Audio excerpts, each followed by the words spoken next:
My next guest loves to perform because he loves audiences. However, audiences don't give him any respect.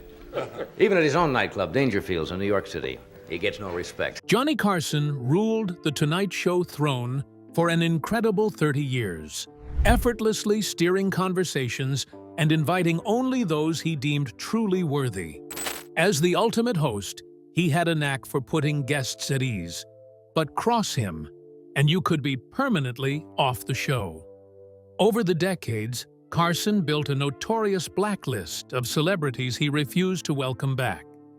What's truly shocking are the unexpected reasons these stars ended up on his ban list. In this video, we uncover the surprising names Johnny Carson banned from The Tonight Show and the stories behind their exile.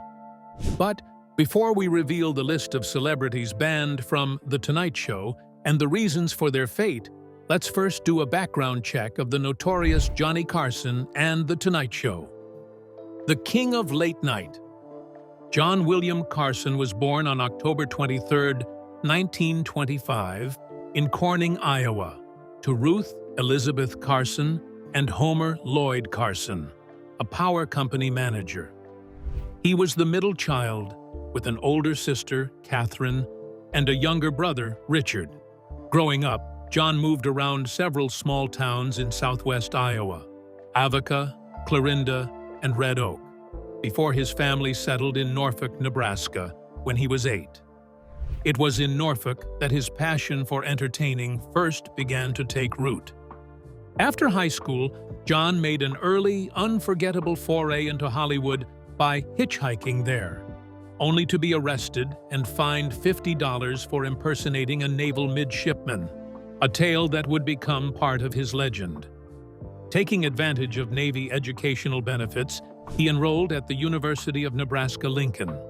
There, he joined the Phi Gamma Delta fraternity and shifted his focus from journalism to speech and drama, determined to pursue a career in radio.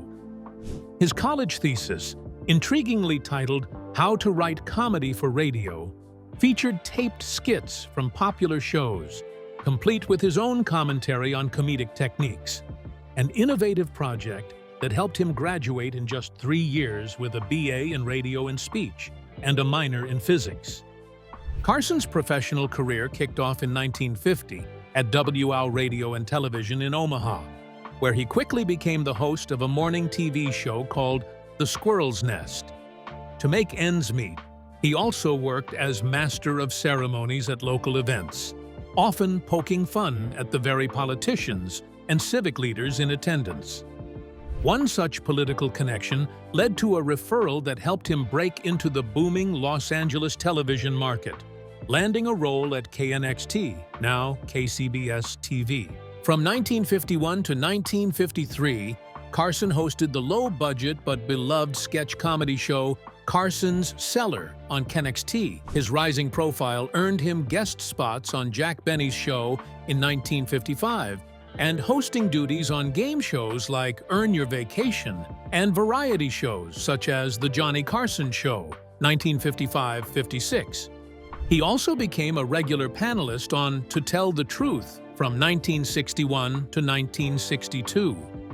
After The Johnny Carson Show failed to catch on, he moved to New York to host ABC TV's daytime hit Who Do You Trust, 1957 to 1962, where he met future sidekick Ed McMahon. Though hesitant about daytime TV, the show became a hit, showcasing Carson's quick wit and improvisational skills.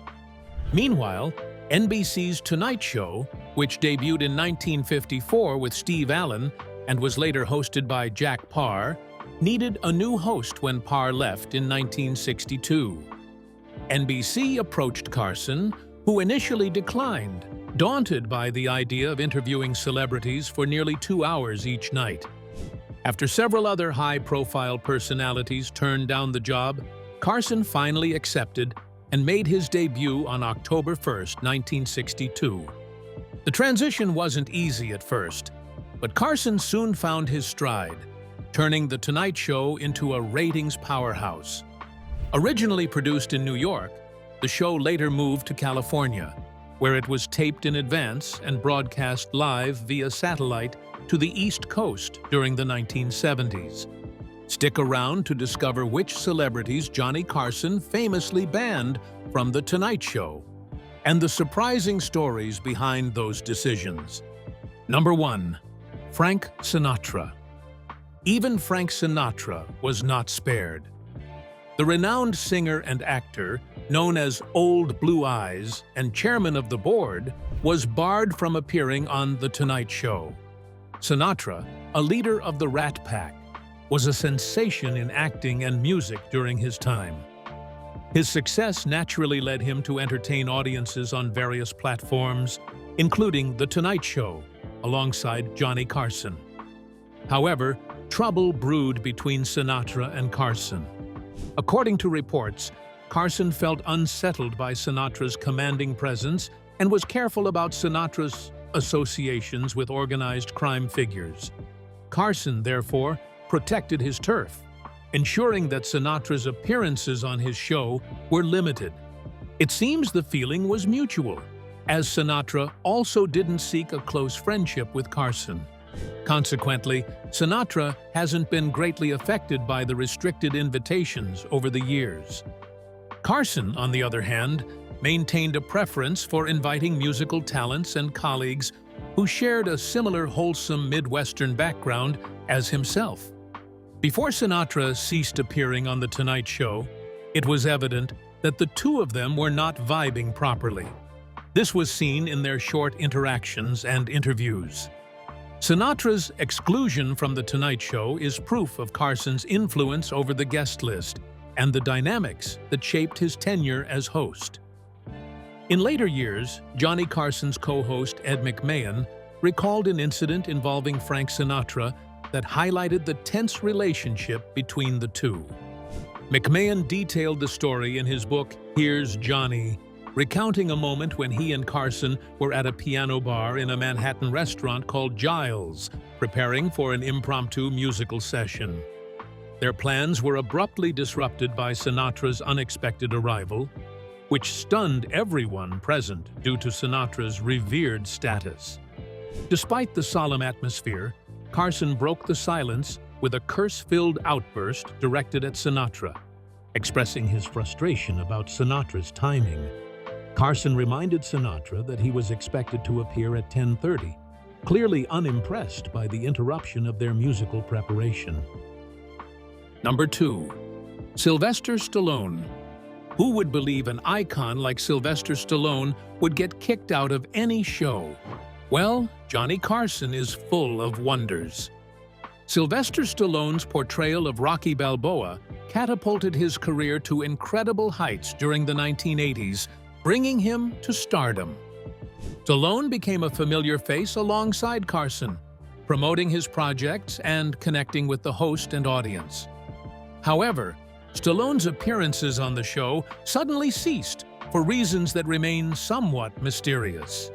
This unexpected exclusion from The Tonight Show marked a puzzling turn in Stallone's relationship with the program and its host, despite his significant success and popularity during that era. He wasn't even invited to appear on Carson's final episodes of the show in 1992, which puzzled many fans. Soon after, rumors circulated, suggesting Stallone had not fulfilled his commitments. It was said that the actor frequently failed to show up and canceled scheduled promotional appearances, which didn't sit well with Carson. Carson, already displeased with Stallone's perceived arrogance as his fame grew, took this matter seriously, permanently removed Stallone from his guest list, and then cut off all ties with the actor. Despite Stallone's absence from The Tonight Show, his career continues to thrive, with ongoing success in his acting career and more respect within the industry. Number 3. Rodney Dangerfield. Rodney Dangerfield, the irreverent stand-up comedian known for his self-deprecating "I don't get no respect" catchphrase, had a rocky relationship with Johnny Carson and The Tonight Show. Despite the audience's clear admiration for him, Dangerfield felt a lack of enthusiasm from Carson himself. He often joked, "I took out a belly dancer. She told me I turned her stomach," reflecting his perpetual sense of being undervalued, a sensation that ironically mirrored his comedic persona. Dangerfield believed Carson failed to appreciate his popularity and unique comedic voice, dismissing the work ethic behind his craft. This perception led to occasional awkward interviews, contributing to the flow of Dangerfield's appearances during Carson's tenure. Though never explicitly banned, the intervals between his guest spots grew longer due to misunderstandings and Dangerfield's guarded suspicions about truly belonging in Carson's inner circle. Further friction reportedly arose from business matters. Dangerfield independently owned a prominent comedy club and sought to promote upcoming events during his guest appearances. This blending of personal projects with show appearances was not always welcomed by Carson's booking hierarchy. These cumulative tensions created a complex dynamic despite their mutual respect.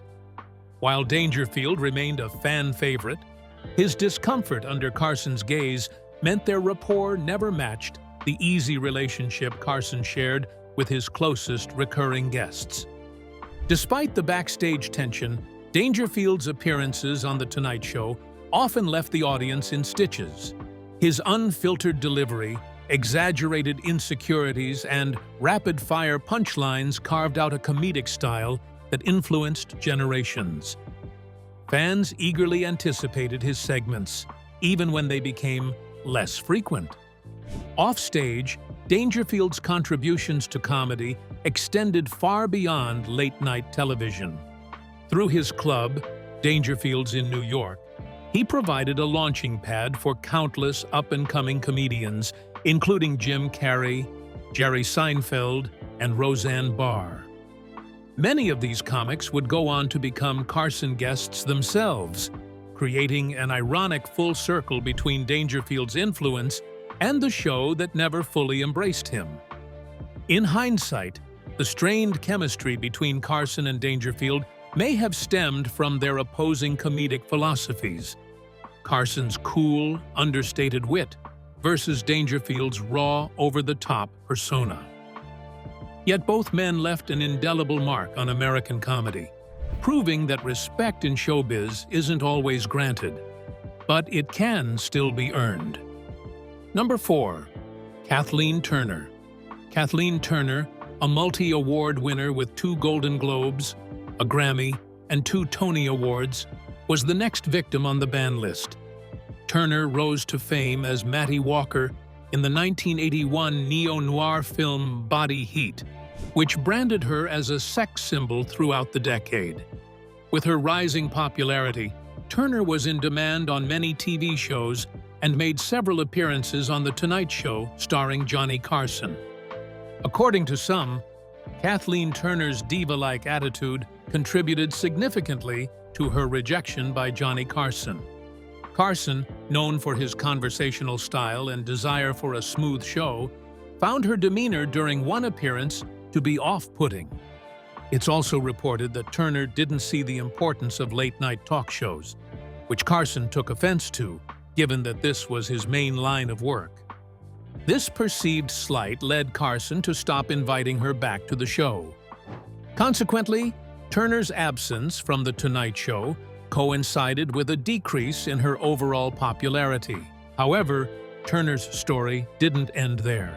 Her immense talent and dedication to her craft eventually led her to Broadway, where she found renewed success. Shifting her focus to stage performances, she rebuilt her career and gained critical acclaim in the theater world. Number 5. Howie Mandel. Mandel, originally a budding comedian, faced dismissal during his early appearance on The Tonight Show, which is understandable given the clash in comedic styles. Canadian actor and comedian Howie Mandel found himself on Carson's blacklist for flimsy reasons. Unlike Dangerfield, the issue with Mandel was his style of humor. Mandel's energetic approach to comedy didn't sit well with Carson, who preferred a more controlled and consistent tone for his show. This clash of comedic styles led to Carson barring Mandel from returning to The Tonight Show. When Howie Mandel appeared as a guest on The Tonight Show in 1979, he brought a comedic style that clashed with Johnny Carson's preferences. Mandel attempted a joke involving a blown-up glove stuck to his head, but Carson quickly dismissed the prop before Mandel could deliver the punchline, showing his lack of amusement. This interaction highlighted the disparity in their comedic sensibilities. Carson's dominance over the show's tone and guest interactions was evident.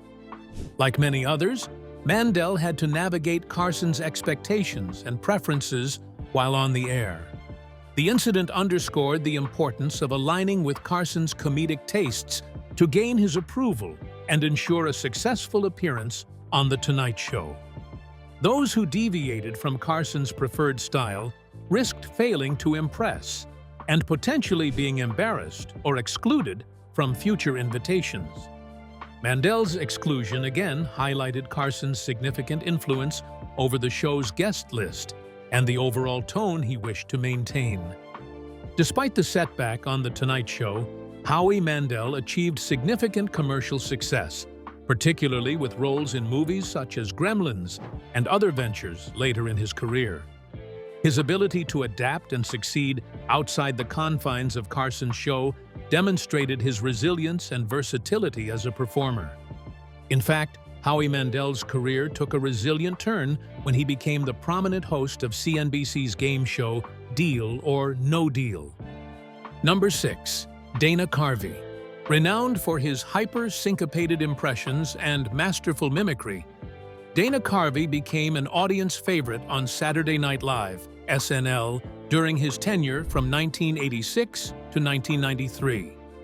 Thanks to beloved original characters like the Church Lady and his pitch-perfect parodies of public figures from George Bush to Johnny Carson, Carvey quickly established himself as a rising talent poised to dominate the next decade of comedy.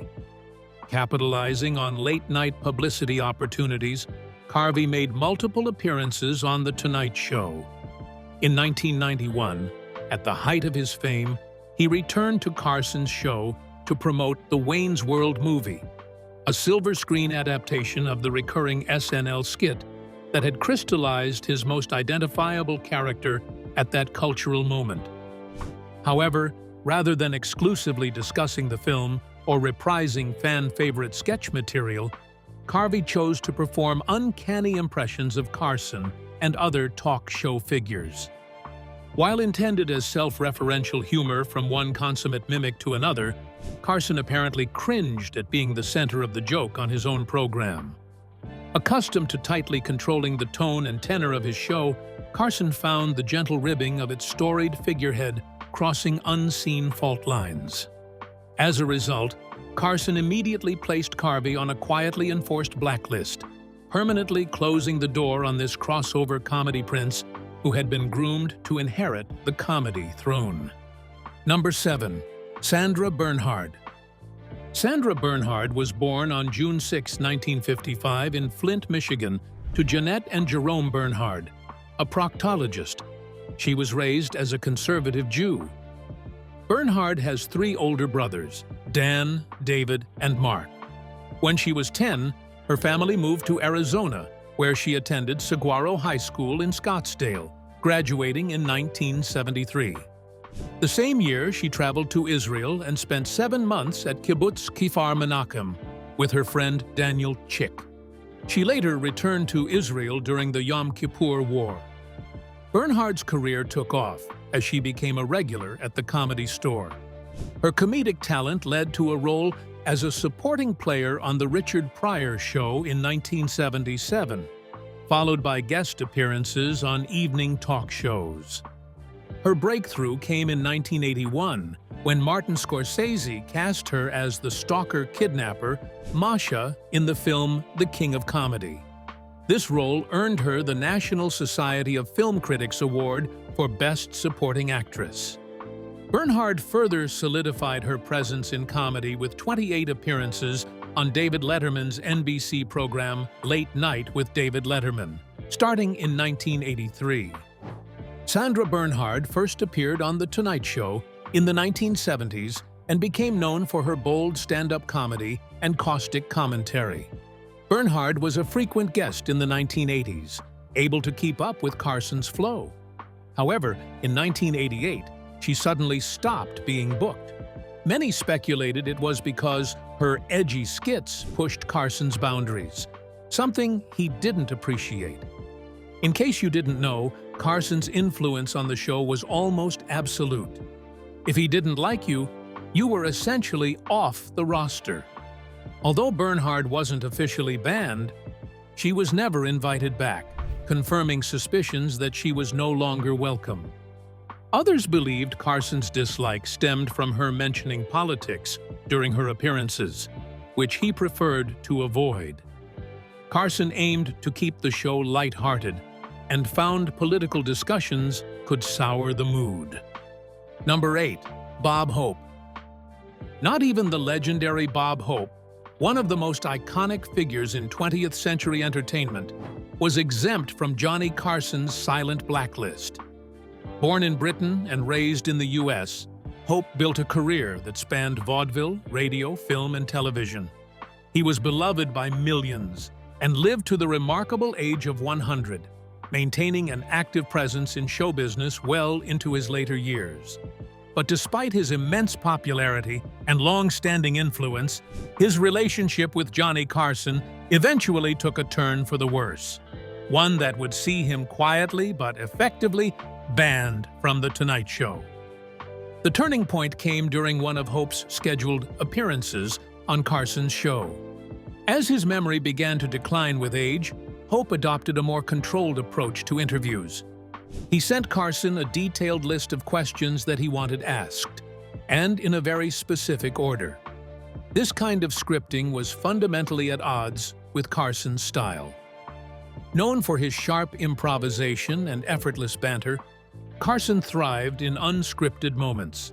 Hope's rigid demands not only limited Carson's ability to ad-lib, but also stripped the exchange of any natural spontaneity.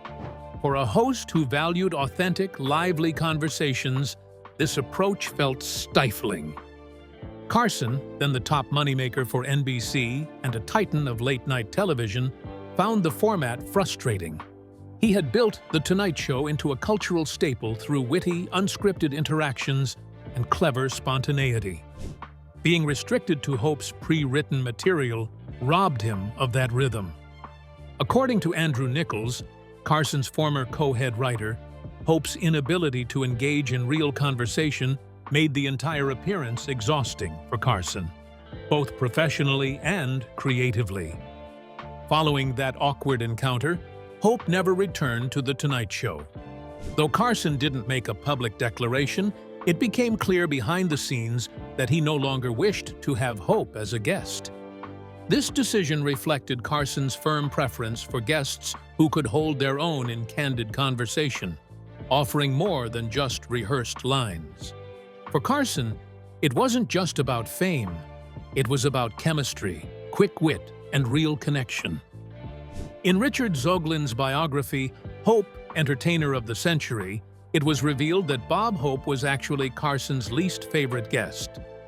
Despite Hope's reputation for charm and fast-paced punchlines, Carson found his routines repetitive and uninspired over time. While he respected Hope's enormous impact on the entertainment industry, especially his tireless work with USO tours and film success, Carson didn't personally admire his comedic style or his approach to interviews.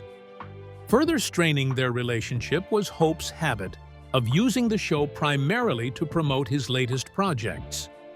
Rather than appearing for the joy of conversation or connection with the audience, Hope often showed up when he had something to advertise, something Carson reportedly found irritating.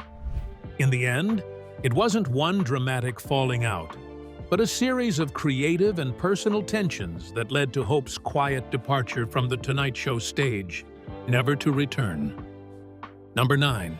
Wayne Newton. Despite starting out with a friendly relationship and sharing a similar circle of friends, Including being hailed as Mr. Entertainment, Newton and Carson's feud persisted for decades behind closed doors. Wayne Newton, celebrated as a legendary singing icon and pop star, achieved significant commercial success, while Johnny Carson was renowned as the king of late night, synonymous with The Tonight Show. Their initial relationship led to Newton making multiple appearances on the show. However, their ongoing feud eventually ended Newton's guest spots on The Tonight Show. The trouble between Johnny Carson and Wayne Newton stands out as the most intense on today's list, involving insults and even legal actions, with tensions escalating to the brink of physical confrontation. The conflict began when Carson started joking about Newton's physical appearance, particularly questioning his masculinity. What started as light teasing soon turned into persistent mockery, with Carson enlisting other comedians to join in. Newton attempted to resolve the issue privately, spending nearly 6 months trying to persuade Carson to stop the jokes. However, the mockery continued unabated. He was very angry with me and started jokes on his show, and having other comedians join in with those jokes about my lack of manhood, I guess is the best way to say it, Newton recounted in an interview with the Review Journal. Newton felt there was no justification for the jokes, as they were entirely unfounded. Frustrated with Carson's mean-spirited humor, Newton publicly confronted him on national television, but this failed to halt the jokes. In a bold move, Newton stormed into NBC studios while Carson was in a meeting with producer Fred DeCordovas, threatening physical violence if the mockery persisted. Carson downplayed the confrontation, but tensions remained high. The climax of their feud came when Newton purchased the Aladdin Hotel in 1980, a property Carson had long coveted. This acquisition further inflamed their animosity. Their dispute became so bitter that anyone associated with Newton, including close friends, was banned from The Tonight Show. Number 10. Lola Falana. Yes, you heard correctly. Even the American singer Lola Falana found herself unwelcome on The Tonight Show. Born Latha Elaine Falana, a prominent figure in American TV during the 1970s, she was admired for her beauty and charming personality. Back then, she was ubiquitous on variety shows and a frequent guest on The Tonight Show. However, one day, her manager publicly announced that Falana, known for her role in The Love Boat, was no longer invited to appear. The reason behind this exclusion was reportedly her close association with Wayne Newton. Although Falana herself never addressed this publicly, many believe the decision was linked to Johnny Carson's ongoing feud with Newton, which was widely covered at the time. An article in the Lexington Herald from February 4, 1981, discussed this incident, occurring at the peak of Carson and Newton's animosity. It seemed Carson harbored lingering resentment over Newton's acquisition of the Aladdin Hotel, which further strained their relationship. Falana did not let the ban affect her career and continued to make bold strides in the industry. In 1995, Falana collaborated with Catholic artist Joseph Lee Hooker to record the song Don't Cry Mary. Since retiring from performing, she has dedicated her time to touring the country, spreading messages of hope and spirituality. When not on tour, she leads a quiet life in Las Vegas, focusing on the Lambs of God Ministry, an apostolate she founded. The ministry's primary mission is to assist children orphaned in sub-Saharan Africa, working closely with the organization Save Sub-Saharan Orphans. Falana's final documented musical performance occurred in 1997 at Wayne Newton's Theater in Branson, Missouri. Between 1965 and 1968, Lola Falana had an affair with her mentor at the time, Sammy Davis Jr., which became public knowledge after Davis confessed it to his then-wife, Mae Britt. This revelation ultimately led to their divorce in 1968. In 1970, Falana married Feliciano Butch Tavares Jr. one of the 5 brothers from the popular R&B and soul vocal band Tavares. However, their marriage ended in divorce in 1975. This is proof that getting banned from the Johnny Carson show is no reason to feel bad or lose your career streak. Number 11. Rich Little. Little was born in Ottawa, Ontario, Canada, the second of 3 sons. His father, Lawrence Peniston Little, was a surgeon who served in the Royal Canadian Naval Volunteer Reserve during World War II. He later worked for the Department of Veterans Affairs until he passed away in 1959. His mother, Elizabeth Maud, née Wilson, was a homemaker. He is a 3rd-generation Canadian with English ancestry from his father and Irish ancestry from his mother. On his maternal side, he is descended from John Wilson, who served as Speaker of the 5th Parliament of Upper Canada in the 1820s. His paternal great-grandfather, William Carruthers Little, was a member of Parliament in the Canadian House of Commons from 1867 to 1881. Little attended the Lisgar Collegiate Institute. In his early teens, he teamed up with Jeff Scott, another aspiring impressionist, who later became a politician, focusing on mimicking Canadian politicians like Prime Minister John Diefenbaker and Ottawa Mayor Charlotte Whitten.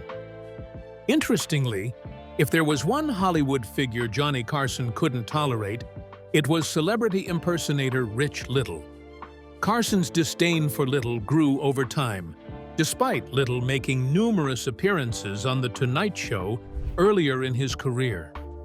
Rich Little's impressions of figures like Richard Nixon and Jimmy Stewart were a hit with fans and viewers of The Tonight Show, earning him repeated invitations to the set.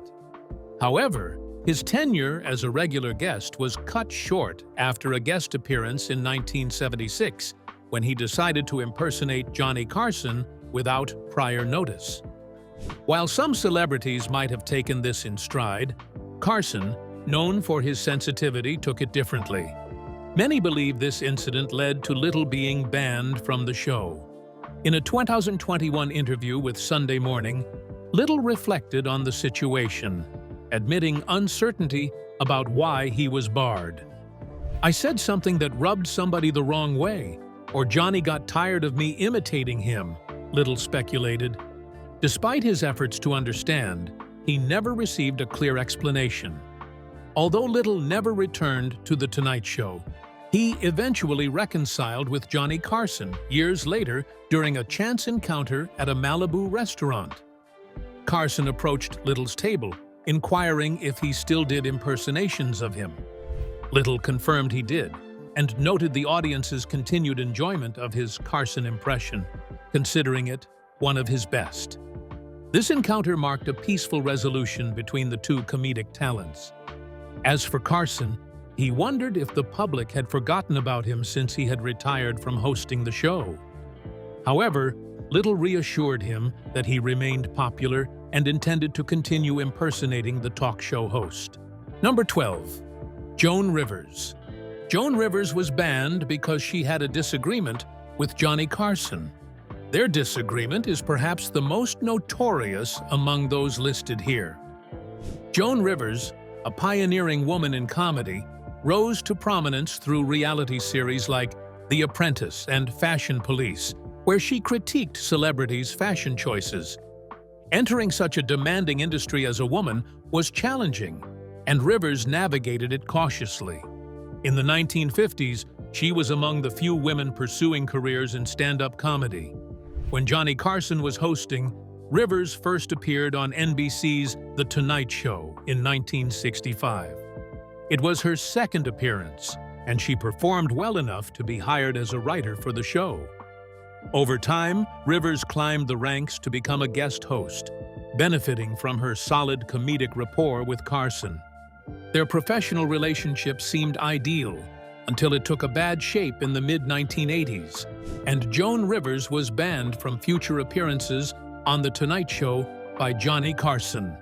Coincidentally, Rivers had recently secured her own late-night show on Fox titled The Late Show with Joan Rivers. However, Carson was displeased because Rivers hadn't informed him about her new job. Years later, Rivers addressed this issue in an essay for The Hollywood Reporter, revealing that she had called Carson first to share her news, but was met with a cold response. Carson remained unforgiving, despite her attempts to reconcile whenever they crossed paths in restaurants. Rivers speculated that Carson's resentment stemmed from her being a woman who dared to challenge him professionally. In her own words, "I think he really felt because I was a woman that I just was his, that I wouldn't leave him.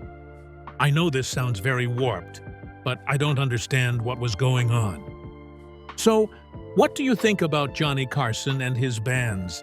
Let us know in the comments section. Thank you for watching this video. We hope you found it interesting. Tap on the link on your screen to catch up on your favorite celebrity stories. See you there.